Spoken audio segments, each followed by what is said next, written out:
Hello, my name is Maria from mathmammoth.com. In this lesson, we're going to be modeling linear relationships, which means that we're going to use a linear function to model some situation from real life.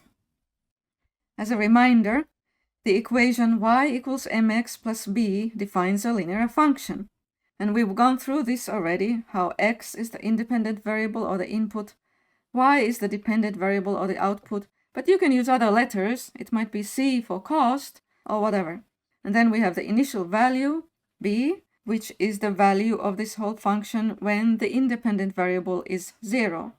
And then m is the rate of change. If a function is linear, we can always write an equation for it in this format. So here's our first example situation. It has to do with a company that is stocking up to prepare for high season. So this company sells some kind of seasonal items. It could be outdoor grills or some food that people only eat once a year during a certain season, etc. And the graph below shows how many items they have in stock during the slow season when they're really not selling any. They are just increasing the number of items in stock to prepare for the high season.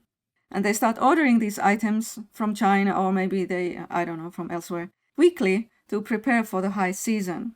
So every week they are ordering from China. The horizontal axis is weeks after starting to stock up. So it's a time axis, weekly. And then here we have items in stock. And from 0 to 4,800 goes our scale here. What is the initial value of this function? You just look at when this variable here is 0, then the output is 800. 800 items is the initial value. And what does it signify? That's important to know too, right? Not just numbers, this and that, but how does it relate to this situation? 800 is the number of items they had in stock before they started stocking up and ordering items from China to prepare. So that's its significance here. Next, what is the rate of change and what does that signify? The rate of change, okay, so that is how much the output values change compared to how much the input values are changing. And input values here are changing by ones. Output values, I'm not sure how much they are changing from here to here, from here to here. But it's a linear function, so it does have a constant rate of change. So what I'm going to do is I'm going to calculate the rate of change, not by guessing that, well, is this number, how much is it? But I'm going to take this last dot here because it's exactly at the grid lines, and this first dot, which is also exactly at the grid lines, and use these two to calculate the rate of change. It's going to be this difference here, this amount here divided by this difference here in these, well, x values or whatever variable you use for the time, t values maybe. So the difference in these output values, okay, what number is here? This is 800, so it goes by 400s. So here's 3,600 and here's 800. And these x values or t values change from 11 to 0, so 11. So we get 2,800 divided by 11, which is about 255. Or if we take one more decimal, it's 254.5. So we have this rate of change. What does it signify in this context? It was by how much these output values increase or the items in stock increase each week. So each week they increase by about 254.5 items. Well, that can be, they must be ordering from China a whole number of items, right? So 255 is the better number to use. Each week they get 255 items from China. They add to their stock that many items each week. So now that we have the rate of change and the initial value, we can write the equation. If I use y and x for our variables, I would get y equals 255 times x plus 800. But I could also use some other letters, like items in stock. Maybe I would say S or I, items in stock,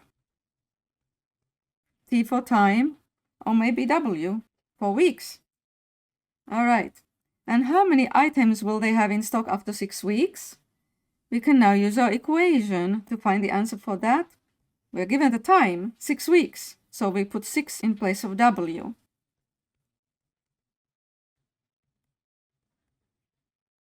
We get 2,330. Now let's go back to the graph to check that it is a reasonable answer. 6 weeks. 2,330. Yes, it is just below 2,400. That's good. And then lastly, if this continues, in how many weeks will they have 4,500 items in stock?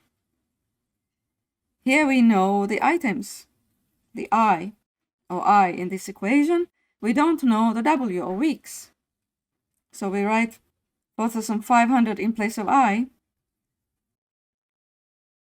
And now solve for W. Simple equation here. Subtract 800 from both sides.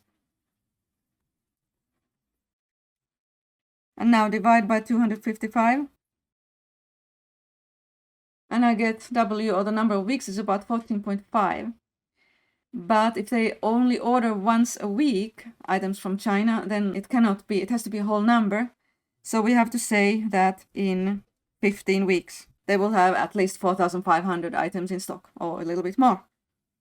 All right, let's go on. All right, in this example, we have somebody selling fruits and vegetables, this time fruits, mangoes, and we're gonna look at some questions.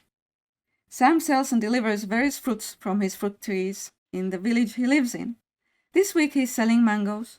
The chart below shows what the customer will pay based on the weight of the mangoes. If the customer buys 0 kilogram of mangoes, they pay $5. What does that mean? Well, that must be the delivery fee, I assume. 1 kilogram is then $8, 2 kilograms is $11, and so on. We see that the cost here increases at a steady rate by $3 every time, so it is a linear function. The rate of change is constant. What's the initial value? Okay, at 0, the cost is $5, I suppose. What does it signify in this context? Okay, I already said that it's probably the delivery fee. If you don't buy anything, you still pay $5. But the delivery fee is basically added to the cost of mangoes per kilogram. What is the rate of change? As this input values change by 1s, these change by 3s, so it is 3. The rate of change is $3 per kilogram. It is easy to see that this is now the unit cost, the cost per kilogram of the mangoes. Write an equation. Can you do that? Y equals mx. M is our rate of change plus the initial value. Or we could use C for cost, and then maybe M for the weight of mangoes, or W, like that. Now, what is the cost for 20 kilograms of mangoes? We can use the equation. If we put 20 here, 20 times 3 is 60 plus 5. It's $65. And that was all. I hope this was helpful.